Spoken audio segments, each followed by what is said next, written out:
ಆದಿಕಾಂಡ ಅಧ್ಯಾಯ 16.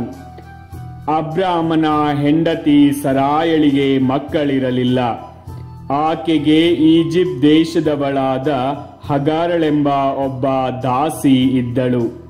ಎಂದೇ ಸರಾಯಳು ಅಬ್ರಾಮನಿಗೆ, ನೋಡಿ, ನನಗೇನೋ ಸರ್ವೇಶ್ವರ ಸ್ವಾಮಿ ಮಕ್ಕಳನ್ನು ದಯಪಾಲಿಸಲಿಲ್ಲ. ನೀವು ನನ್ನ ದಾಸಿಯನ್ನು ಸೇರಬೇಕು. ಭವಿಷ್ಯಃ ಅವಳ ಮೂಲಕವಾದರೂ ನನಗೆ ಮಕ್ಕಳಾದೀತು ಎಂದು ಹೇಳಿದಳು. ಅಬ್ರಾಮನು ಆಕೆಯ ಮಾತಿಗೆ ಸಮ್ಮತಿಸಿದನು. ಹೀಗೆ 10 ವರ್ಷ ಕಾನಾನ್ ನಾಡಿನಲ್ಲಿ ವಾಸ ಮಾಡಿದ ಮೇಲೆ ಅಬ್ರಾಮನ ಹೆಂಡತಿ ಸರಾಯಳು ಈಜಿಪ್ಟಿನ ಹಗಾರಳೆಂಬ ದಾಸಿಯನ್ನು ತನ್ನ ಗಂಡನಿಗೆ ಉಪಪತ್ನಿಯಾಗಿ ಒಪ್ಪಿಸಿದಳು. ಅಬ್ರಾಮನು ಹಗಾರಳನ್ನು ಕೂಡಿದನು. ಅವಳು ಗರ್ಭಿಣಿಯಾದಳು. ತಾನು ಗರ್ಭಿಣಿಯಾದೆನೆಂದು ತಿಳಿದ ಅವಳು ತನ್ನ ಯಜಮಾನಿಯನ್ನೇ ತಾತ್ಸಾರ ಮಾಡತೊಡಗಿದಳು. ಆಗ ಸರಾಯಳು ಅಬ್ರಾಮನಿಗೆ, ನನಗೆ ಅನ್ಯಾಯವಾಗುತ್ತಿದೆ, ಇದಕ್ಕೆ ನೀವೇ ಹೊಣೆ. ನನ್ನ ದಾಸಿಯನ್ನು ನಿಮಗೆ ಉಪಪತ್ನಿಯಾಗಿ ಕೊಟ್ಟೆನಷ್ಟೇ.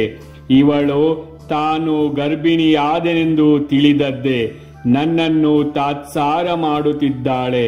ಈಗ ಸರ್ವೇಶ್ವರ ಸ್ವಾಮಿಯೇ ನಿಮಗೂ ನನಗೂ ನ್ಯಾಯ ತೀರಿಸಬೇಕು ಎಂದು ದೂರಿದಳು. ಅದಕ್ಕೆ ಅಬ್ರಾಮನು, ನಿನ್ನ ದಾಸಿ ನಿನ್ನ ಕೈಯಲ್ಲೇ ಇದ್ದಾಳೆ, ನಿನಗಿಷ್ಟ ಬಂದಂತೆ ಮಾಡು ಎಂದು ಬಿಟ್ಟನು.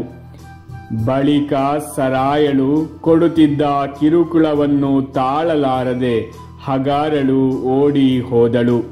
ಮರಳುಗಾಡಿನಲ್ಲಿ ಶೂರಿಗೆ ಹೋಗುವ ಹಾದಿ ಪಕ್ಕದಲ್ಲಿದ್ದ ಒಂದು ಒರತೆಯ ಬಳಿ ಸ್ವಾಮಿಯ ದೂತನು ಅವಳನ್ನು ಕಂಡನು. ಸರಾಯಳ ದಾಸಿಯಾದ ಹಗಾರಳೆ, ಎಲ್ಲಿಂದ ಬಂದೆ, ಎಲ್ಲಿಗೆ ಹೋಗುತ್ತಿರುವೆ ಎಂದು ವಿಚಾರಿಸಿದನು. ನನ್ನ ಯಜಮಾನಿ ಸರಾಯಳ ಬಳಿಯಿಂದ ಓಡಿ ಹೋಗುತ್ತಿದ್ದೇನೆ ಎಂದು ಉತ್ತರ ಕೊಟ್ಟಳು. ಅದಕ್ಕೆ ಆ ದೂತನು, ನಿನ್ನ ಯಜಮಾನಿಯ ಬಳಿಗೆ ಹಿಂದಿರುಗು, ಅವಳಿಗೆ ತಗ್ಗಿ ನಡೆದುಕೋ ಎಂದು ತಿಳಿಸಿದನು. ಅದು ಅಲ್ಲದೆ ಸ್ವಾಮಿಯ ದೂತನು ನಿನ್ನ ಸಂತಾನವನ್ನು ಲೆಕ್ಕಿಸಲಾಗದಷ್ಟು ದೊಡ್ಡದಾಗಿಸುವೆನು ಎಂದು ಹೇಳಿ ಇಂತೆಂದರು, ಹುಟ್ಟುವನು ಮಗನೊಬ್ಬನು ಗರ್ಭಿಣಿಯಾದ ನಿನಗೆ ಇಷ್ಮಾಯೇಲ್ ಎಂಬ ಹೆಸರನ್ನು ಇಡು ಅವನಿಗೆ. ಕಾರಣ ಸರ್ವೇಶ್ವರ ಕಿವಿಗೊಟ್ಟಿಹನು ನಿನ್ನ ಮೊರೆಗೆ. ಬಾಳುವನವನು ಕಾಡುಗತ್ತೆಯಂತೆ, ಎತ್ತುವನು ಕೈಯನ್ನು ಎಲ್ಲರ ಮೇಲೆ, ಎತ್ತುವರೆಲ್ಲರೂ ಕೈ ಅವನ ಮೇಲೆ. ಬಾಳುವನು ಸಹೋದರರಿಗೆ ಎದುರು ಬದುರಾಗೆ. ಹಗಾರಳು ನನ್ನನ್ನು ನೋಡುವಾತ ದೇವರನ್ನು ನಾನಿಲ್ಲೇ ನೋಡಿಬಿಟ್ಟೆನಲ್ಲ ಎಂದುಕೊಂಡು ತನ್ನ ಸಂಗಡ ಮಾತನಾಡಿದ ಸರ್ವೇಶ್ವರ ಸ್ವಾಮಿಗೆ ಎಲ್ಲವನ್ನೂ ನೋಡುವಾತ ದೇವರು ಎಂದು ಹೆಸರಿಟ್ಟಳು. ಈ ಕಾರಣ ಅಲ್ಲಿದ್ದ ಬಾವಿಗೆ ಹಲೈ ರೋಹಿ, ನನ್ನನ್ನು ನೋಡುವ ಜೀವ ಸ್ವರೂಪನ ಬಾವಿ ಎಂದು ಹೆಸರಾಯಿತು.